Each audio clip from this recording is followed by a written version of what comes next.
Maaga bumabangon sina mama at papa. Ang papa dumidiretso sa palayan. Sulit ang araw tuwing ani. Sigurado siyang may kikitain. Kapag wala namang, ikot siya na nagkapintero. Si mama, madalas mag-aalaga ng bunso kong kapatid. Minsan, nakakahanap sa trabaho pag may nagpapalaba, nagpapalinis ng bahay o nagpapatanim. Hindi regular ang trabaho ng mama at papa. Hindi siya nakapagtapos ng pag-aaral.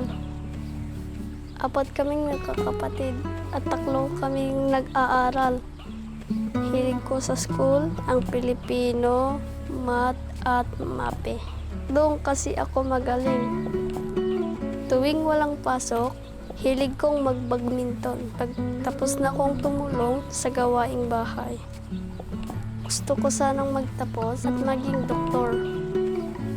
Pag ako ay graduate, makakatulong din akong mapag-aral ang iba ko pang kapatid.